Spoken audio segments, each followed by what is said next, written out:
explain, so now that I'm recording here, I'll explain a little bit about what this class is going to look like with the 2-day structure. So for today, I'm going to go through some slides, and I'm open to answer any questions or any problems that you guys have with the slides. And then I'm going to do, we'll have an exit ticket for today. And then we'll go into Wednesday's work. Hopefully you guys can, I want to get you guys talking and participating on this so that I'm not just dispensing out information, right? So let me go ahead and share my screen. All right, so a couple of the new expectations here. So I want to make you guys aware that there's three big things that you guys are going to be responsible for. So just to go into where you are. So if you can open up the assignment, and on the assignment, we'll open up, first thing we'll do is the review. So the review is it's almost the same document that I had before. This came from Adam Norris. This is just a breakdown of some of the basics that you need to know about this period. And he's got some supporting videos and some things that are going to be relevant for you guys to know. I'm not going to be checking or looking at this. This is for you in your background, for your own background knowledge. But I'm going to be definitely grading and looking at this thing. So this is, instead of a reading log, it's going to be this review questions. So what you're going to do is, below is a chart which shows which students are assigned to a particular theme. You'll use the Strive for 5 book as a beginning resource. On page 56, the book provides questions around a particular theme in AP US History. If there are more than one question, you have the option to choose one. Use the chart at the end of the chapter as a way to get started. Treat these questions as if they were LEQs, which require a thesis and specific references to historical events or documents. So just to show you what this is, right? Mr. Bradshaw was awesome, and he scanned this book for me. And this is a summary book, and summary/activity book that goes along with the textbook that you have, or hopefully you have at home. If not, you have the digital copy of the America's History. This provides an overview. And then if you notice here, it starts to say this is identity, work exchange and technology, peopling, politics and power, American world. So there's these different questions that are associated around these different themes. And to get started, you can use this thematic timeline underneath here as a way to build out your responses. And that's just a starting point. You can always do more independent research there. So if you have a question that's, if you have more than one question, you get to choose one. So for example, there's a lot of questions in politics and power. So you can choose whichever one that you feel most comfortable with, or the one that you're interested in, and then you can go in and look for resources that would support that answer. So does anybody have any questions about this, the review questions document, or the assignment here?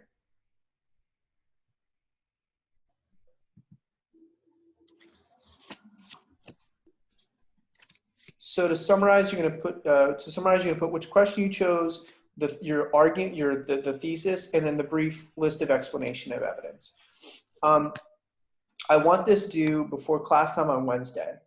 The goal is that on Wednesday we can all share out on these different things that we learned about, that we focused on, and that way we can kind of cross-contaminate some ideas.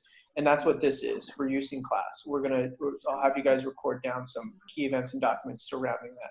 There's going to be overlap, but that's okay.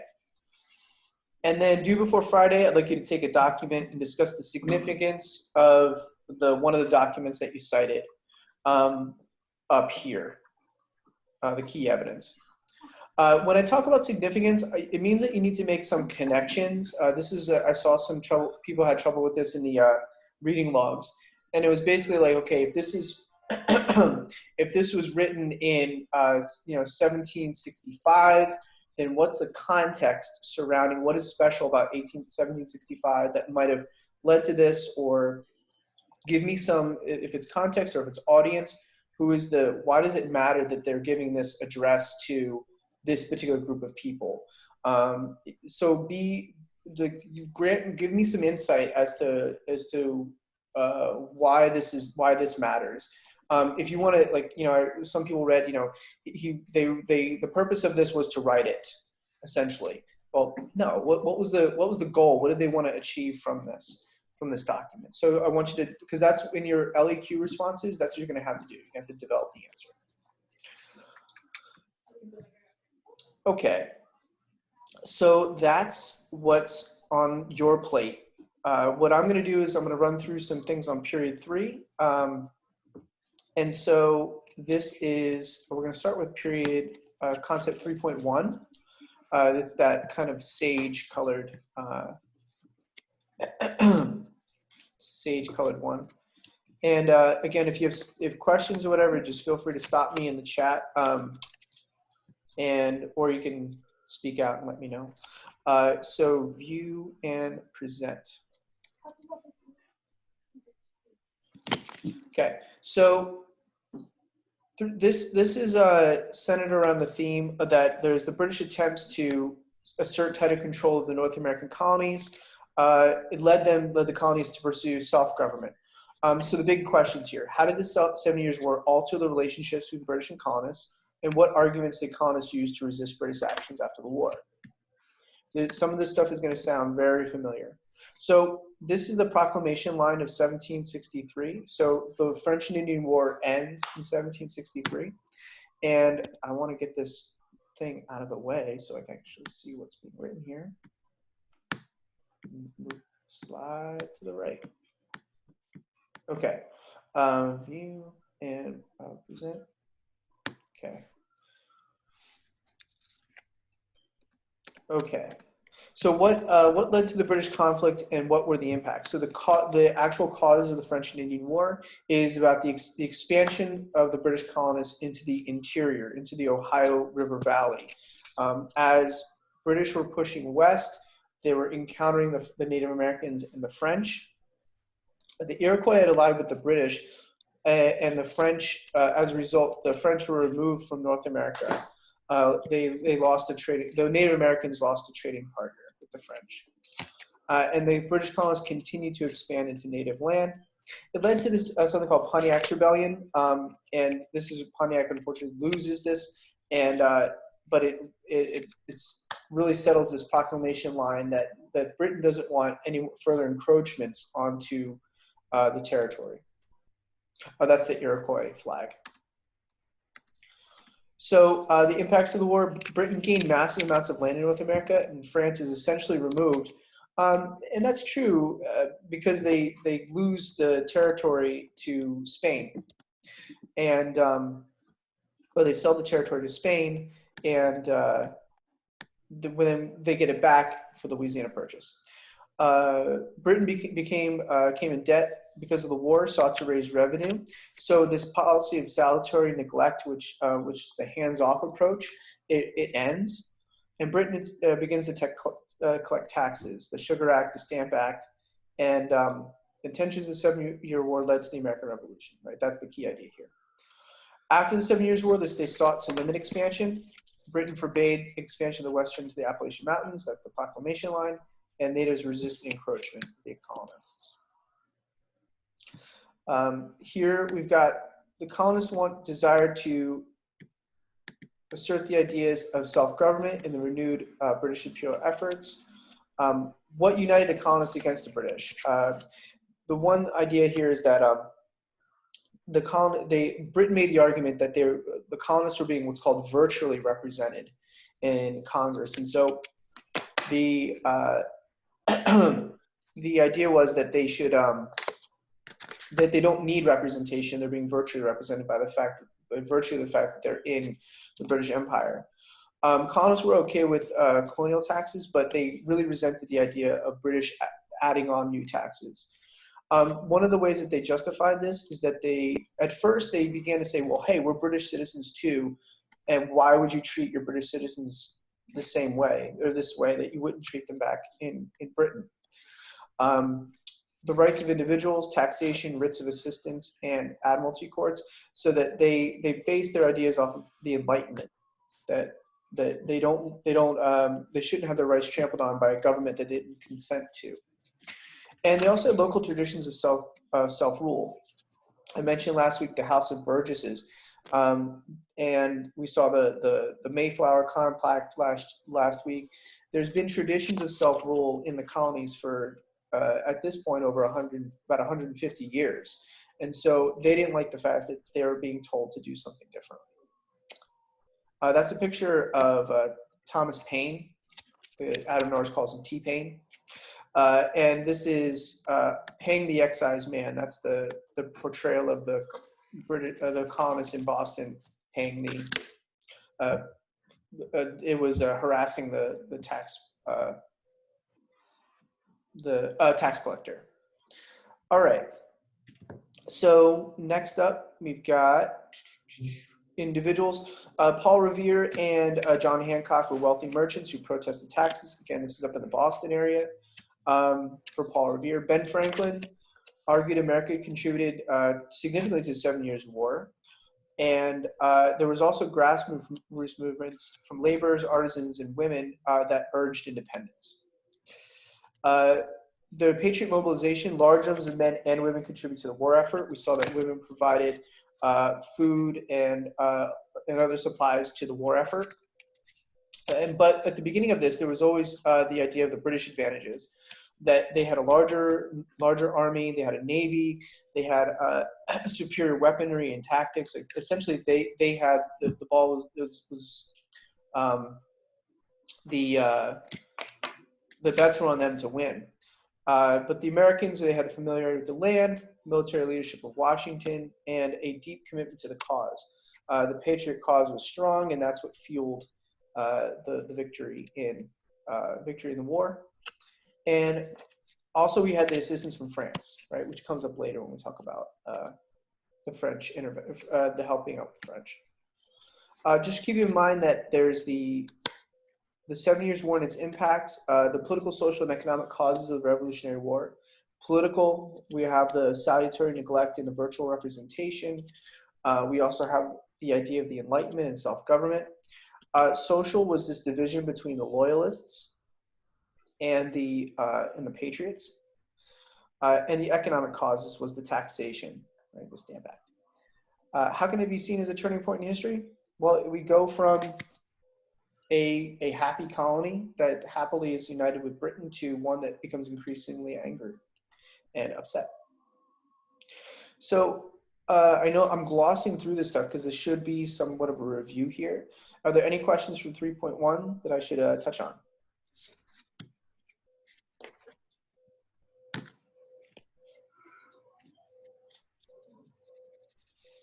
That's 3.3. Okay. So let me get some feedback from you guys. The way I was looking at this was, I can either dispense this information here to you like this, giving you this broad overview, or ultimately you could just watch the videos that Adam Norris posted. But I've gotten some feedback from students that said that you would rather me talk about these things. Yes, no? What do you guys think? It's better to hear it out of in like a sort of classroom setting like this than on video. Yeah, I mean, the thing is that, like, you can always, like, I mean, how many reviews are there out there? There's it's just so much. There's so much out there. Thanks, Michelle. I'm trying to make this as digestible as possible. I took a survey recently on the AP thing, saying how much more am I going to cover during the year, and I want to review if you guys are just going to get whatever the questions are. If they're from between periods 1 and 7, that's what I'm going to cover. All right, and I'm also open to any questions here. Make sure that you guys stop me if I'm going too fast. So for 3.2, Let's look at what they have here. The ideals that inspired the revolutionary cause reflected new beliefs about politics, religion, and society that developing over the course of the 18th century. Okay, so the impact of the Enlightenment on American political thinkers. Individual talent over hereditary privilege. Primogeniture. So primogeniture. Primo means first. Geniture means born. Means that the eldest son inherits most, if not all, the property. So they start to get rid of these hereditary privileges. The guys that I mentioned here, T-Pain in a declaration. He challenged the King George III that it was common sense to break away from the corrupt monarch. And a little island couldn't rule a larger continent, right? The idea that little bitty Britain controlling an entire continent seems a little crazy. And so inside the Declaration of Independence, inspired by Enlightenment ideals, John Locke, life, liberty, and the pursuit of happiness. And one other big idea is the consent of the governed.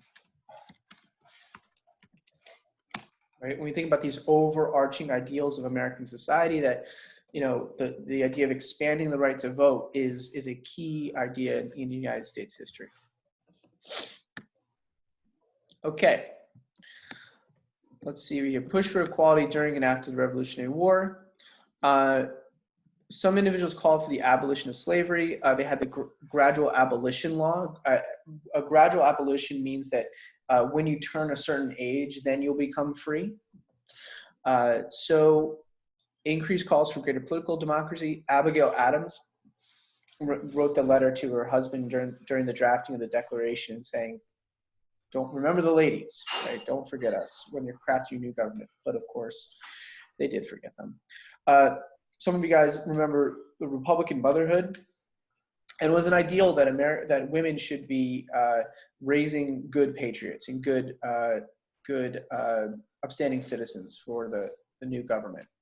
The impact of the American Revolution, it inspired revolutions around the world. We saw that the French Revolution was largely inspired, or not, well, the documents that came out of it were largely inspired by the American Revolution. We had a Haitian Revolution that took place, and Latin American countries rebelled against Spain. So this is pretty widespread. All right. We've got, after declaring independence, nations of right, but what's it saying here? American political leaders created new constitutions, declared rights that articulated the role of the state and federal governments while protecting individual liberties. Okay, so one of the things that in the absence of a national government, the state governments really revised their constitutions and made sure to that they wanted on a local level to decide on what the politics were going to look like. The articles in state constitutions had strong legislative branches because they were afraid of executive power. Property requirements for voting and citizenship. So this varied widely. In states like Pennsylvania, it was a little bit more liberal. In the states in like South Carolina, it was a little bit more restricted. Challenges under the Articles. So when they say challenges, they mean the problems that the Articles of Confederation faced. Remember the Articles of Confederation, it was drafted during the war as a wartime measure, as just a way to have a national government in lieu of anything else. So remember one of the problems with the Articles of Confederation is that it didn't really federalize anything. It didn't really nationalize anything. So trade, each state could pass tariffs on each other, which restricted trade. Each state could coin their own money at different values. And with foreign relations, Britain refused commercial treaties with the US. Spain cut off access to the Mississippi, and both countries supplied Native Americans with weapons. So there was just no one coherent voice in any of these things. And then we also had Shays' Rebellion. Massachusetts farmers demanded debt relief and attacked the courthouses. And this was a call for a stronger federal government to come in and regulate these things. Okay, what do we got here? Who's this guy? That looks like James Madison. No, that's James Madison. I bet that's Roger Sherman. Okay, all these pictures. All right. Constitution created a limited government and embodied federalism and the separation of powers. Well, a limited government means that the government can only do what it says in the rule book. You can't, if it's not stated there, or at least that's the idea, is that it's only restricted. It's restricted based on what it says, and you can challenge the government. That's why we have the court system and things like that. And the federalism means that there's a division of state and local power. We're seeing an interesting thing now with the coronavirus cases that state governments are trying to get supplies in and trying to get workers and trying to get things done. And on a federal level, they also have this ability to do this. But the federal government needs to balance out, what resources go to which state. So there's this division of power between the two. So constitutional compromises. So one of the things that you need to know is that the little states wanted to maintain representation just by the virtue of the fact that they're state. So under the Articles of Confederation, if you were a state, you got one vote, and that was it, right? But bigger states like Virginia we're saying that we're a more populous state, we deserve more representation. So we have the Great Compromise, which says, why not both? You have a Senate, which represents all states equally, and then you have a House, which represents based on population. Did anybody get census forms sent to their house? Many times. Many times? Well, you should have gotten it just once this year. Yes, once. Yeah, you should have gotten one. Yeah, it's everywhere. You should have gotten one relatively, at least constantly, one relatively soon. I just filled out our census not too long ago, but because of the census, that's what determines that the legislature, the House, the federal government. So you're telling the federal government that, hey, I'm here and I'm a person, and this is my family that's here, and therefore we need representation. So the numbers change? The numbers can change, yeah. Not like the Senate or, yeah. What's that, Ruben? How much representation a state has can change?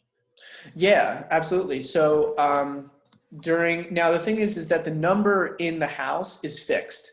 We can't add more people. I mean, we can, but you'd have to go through a whole process to an amendment to the Constitution to have that happen. But you're trading representatives. So we can, if a lot of people move out of New Jersey, and there's a ratio.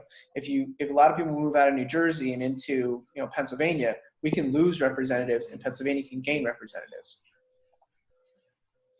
And this is partly what happens in leading up to the Civil War. I didn't really mention this, but it's kind of interesting. Is that the North was getting a higher and higher population than the South because of A, immigrants, and B, the rise of industry led to a massive growth. So the North was not only was getting a legislative advantage because they just had more people there, which is kind of cool. Which would then, a more legislative advantage means that they'd have more control over the laws that were passed and also in the presidential elections because the electoral college. Anyway, so remember the compromises between large and small states, and also the 3/5 compromise. This was that 3 out of 5 slaves would count as one person in the South. Well, no, that's 3 out of 5 slaves would count as one person. I guess so. The way I'd say it is that for every 5 slaves, you count 3 people for representation purposes. The Federalists favored ratification. Federalists favored the Constitution. They wanted the stronger national government. And we have the Federalist Papers written by Alexander Hamilton, Madison, and John Jay, written to advocate for the ratification. Why was it ratified? Initially, the big argument is that they needed to include a Bill of Rights, the first 10 amendments to the Constitution. So that's kind of a quirk or something that you should know about it, is that the Constitution was there, and then we amended it very early on to include the first 10 amendments to the Constitution. Are you going to need to know about all the 10 amendments to the Constitution, or the first 10?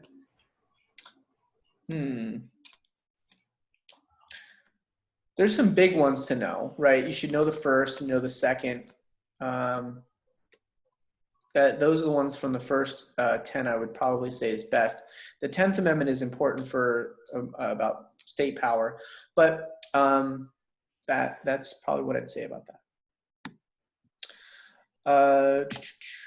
Okay, we have Washington and Hamilton. Again, Mr. $10.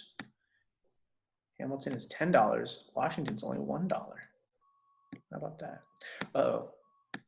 John Adams. Okay, so put it on his forehead. That's funny. New forms of national culture and political institutions developed in the United States over economic, political institutions and precedents established by Washington. The two-term tradition. Yes. Can anyone name a president who did not follow the two-term tradition? FDR. Oh, FDR. Good job. Yeah, you got it. FDR. Yeah, and he died in office. God knows how long he would have kept going. Is he the only one? No, I don't think so. That's a good question, Ruben. That's a good one. Other presidents who I think so. Served. had more than two terms. Okay, so Roosevelt is the only president. Wow, what a guy. Pretty ballsy.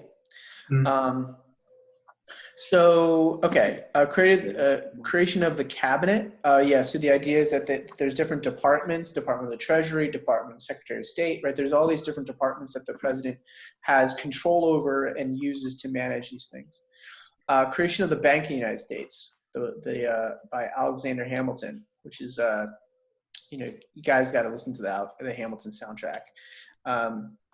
But it's basically that there's not going to be different coinage. There's like different states aren't going to coin it different money. It's going to be all united under one bank, so that we can consolidate the debt. Emergence of the Federalists and Democratic Republicans, Jefferson and Madison. Relationship between the national governments and states. Federalists favored stronger national government. And one of the things that I did not cover that I regret not covering is something called the Virginia and Kentucky resolutions. And it's the belief that the states could nullify federal laws. So there's a term that, as we lead up to the Civil War, it's going to be important. It's called nullification. To nullify means to make it void, make it powerless. So basically, if a state doesn't like a law, a federal law, the philosophy is that we don't have to follow it, which is kind of like, well, then it kind of defeats the purpose of having a federal government, right? Economic policy, we have Hamilton's financial plan, which strengthened the federal government, and it wasn't mentioned in the Constitution. So people saw this as an expansion of the federal government's rights. But there's this clause called the federal government can do anything that's necessary and proper, or what's called the elastic clause, which is we could bend and stretch the government, make it elastic. And that was the same argument that like Obama would use during Obamacare. Nowhere in the Constitution does it say that the federal government should mandate healthcare, but the Obama administration used the argument that it's necessary and proper to include this. So necessary is a bit subjective. And then foreign affairs is a big one. That Federalists favored Great Britain with trade and money. Democratic Republicans favored France. Right? So that's another division between Federalists and the Anti-Federalists. And all this stuff is really with the beginnings of the party system. The $2. Okay, and look at that guy. Looks freaky. Okay, so impacts of the expansion of slavery. Anti-slavery sentiment began to grow in the North. Remember, we had those gradual emancipation laws. Emergence of sectional attitudes towards slavery. The South transitioned from a necessary evil to a positive good. Positive good, remember, positive good meant it was not only good for the economy, but it's good for the slaves as well, right? It provides them with, exposure to European culture or American European culture, and also provides them with housing. Literature focus on the freedom in defining the government. Jefferson's Virginia Statute for Religious Freedom, this is what he proposed, the separation of church and state. And like the term church and state, the separation of church and state isn't in the Constitution. It's in the Constitution, the First Amendment, saying that that the government shouldn't establish any preference for any religion or anything like that. So we're restricting the free practice of religion, I should say. So we have Jefferson and Monticello. So in terms of developments around the culture, I think these arguments are pretty weak. That there was some development of the arts in the United States that really doesn't happen so much. So the other thing, the $2 bill is here is because we have Jefferson is on the $2 bill, and also his house Monticello is on the back. Monticello. Okay. Issues with the Articles of Confederation: weak central government, and we have the inability to pass any laws. So it came up when we covered this in class. It was like, well, why was it weak? Well, the answer was weak because you needed a supermajority in order to pass a law. You needed a supermajority. And that was if anyone showed up. Yeah, right. So you had to participate in it, right? And then to amend the Constitution, to amend the the Articles of Confederation, you needed a unanimous vote. Common sense, constitutional compromises, Revolutionary War. Revolutionary War was a turning point. That's a question for the essay. Causes and creation of the ratification of the Constitution. Reasons for supporting the Constitution. So reasons opposing the Constitution was it was an expansion of federal rights or federal powers, and a lot of people didn't like that. Causes for the creation of Revolutionary War was a turning point. Some of the things that come up about this is that the American Revolution and the American Revolutionary War are two separate things. You had the war to gain independence, but the idea, it's the idea that the war, you had the war which was fought against Britain, but the idea of a revolution, the idea of a change in society, took place in 1763. So some of the arguments would be like, well, the revolution started in 1763, and it didn't really end until the ratification of the Constitution. That everything else had maintained was pretty much the same. Economics, politics, economics, and society was very much the same, aside from, we had a wealthy white men in charge before the revolution, wealthy white men in charge after the revolution. So nothing really, this really wasn't a big deal, or after the war, I should say. So the idea is that, the revolution was more of a widespread movement, and the the Revolutionary War was more of like an event that marks that. Can I provide like kind of analogy? So like the analogy might be like the divisions between North and South, right? You could say that the North and South have been in conflict ever since the beginning, ever since the Constitution, right? When we decided, when we kept trying to deal with these compromises, there was this constant tug and pull between the North and the South.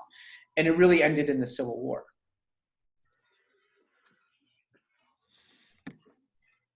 Okay. All right, so I'm going to go through number 3. 3.3. Okay. No, I don't want to present. Okay, some big ideas. What were the achievements of so this is, the Northwest Land Ordinance is a piece of legislation which takes place during the Articles of Confederation. How did foreign policy debates impact America domestically, and what was the message of farewell address? All right, let's go here.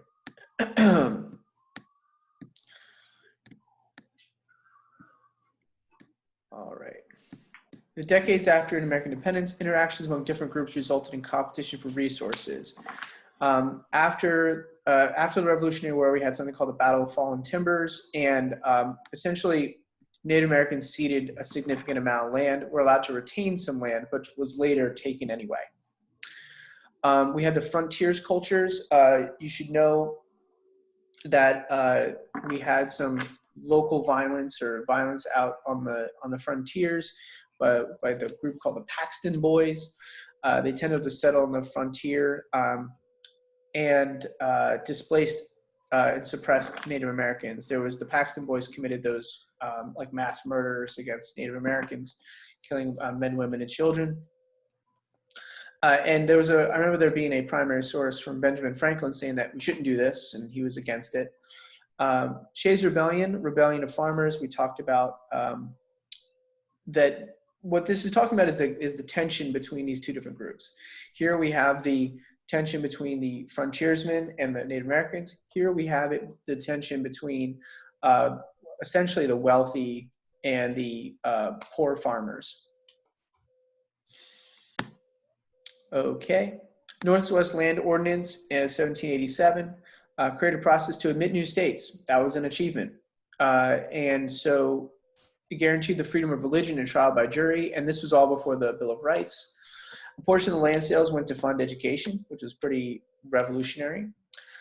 State slavery was abolished. So that's a big thing because within these states, and this carries over into the article in the Constitution era, is that these states will not have slavery. Which is why we have to deal with like the issue of Kansas and Missouri, right? Those are ones that are down here. Okay. Spain, in the Constitution, there was no mention of treatment of relation natives. They did not have representation in government. This led to issues of land. The Treaty of Grenville was this line that of that map, the Treaty of Grenville, which divided up Ohio. And Spain expanded settlements into California, missions or forts were created, and many natives died from disease, and others were forced to Christianity. Okay, so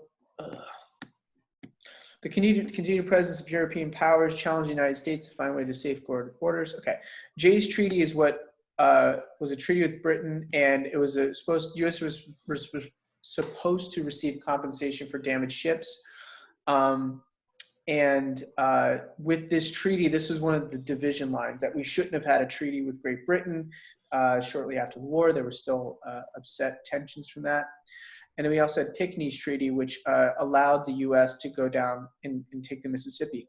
So this is an important, I don't remember talking about this in class, but the Pinckney's Treaty is important because it sets us up for the Louisiana Purchase, right? We want to be able to keep access to the Mississippi River. So one of the goals of the Louisiana Purchase was to make sure that if we were dealing with Spain, if not, we'll buy it from France.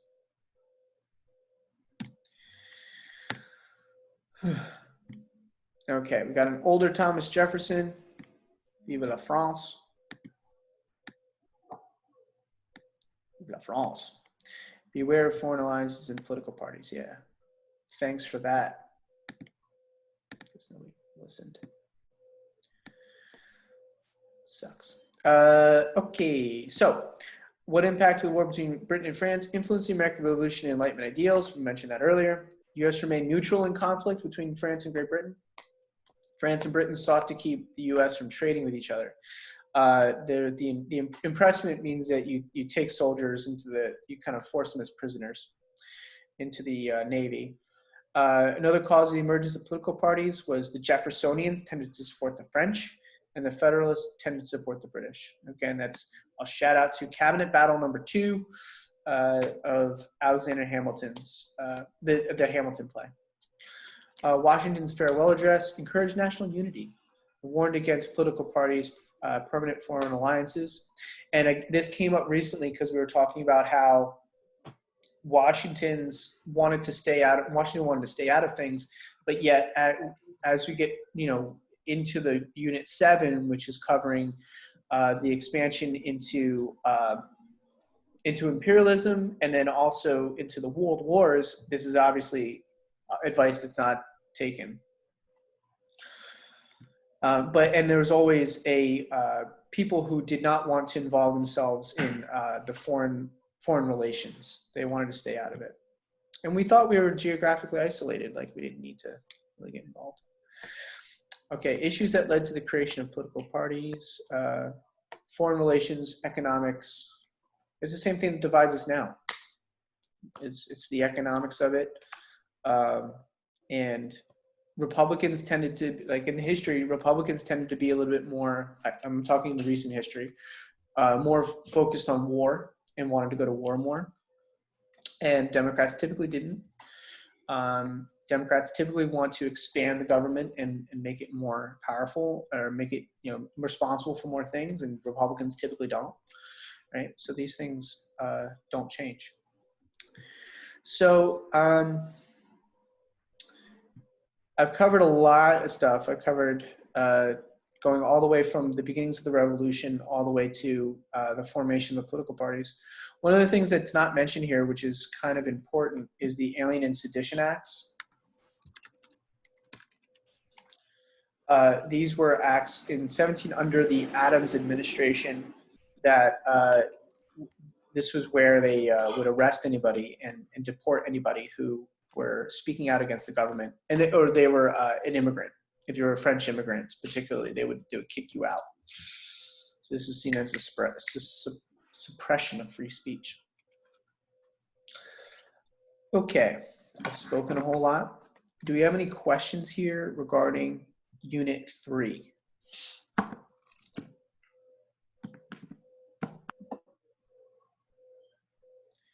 Everything you need to know, apparently.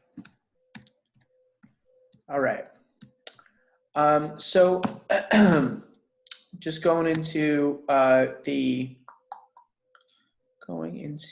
your assignment again. So just as an example, or for instance here, so we have Kiara and Catherine and Brittany assigned to American and National Identity. So they're going to go in here. You're going to click this link. And that's done. I've sorted out alphabetically, by the way, if you're curious. Is that we have identity would accounted for the emergence of American identity years between French Union War and the beginning of the American Revolution. So you scroll down, take a look at how identities were formed, and find some documents that support that. Okay. So, and then I would like whoever's in these groups to share out on Wednesday and talk about things in a little bit more detail. We can reference specific documents. Anything else before we go?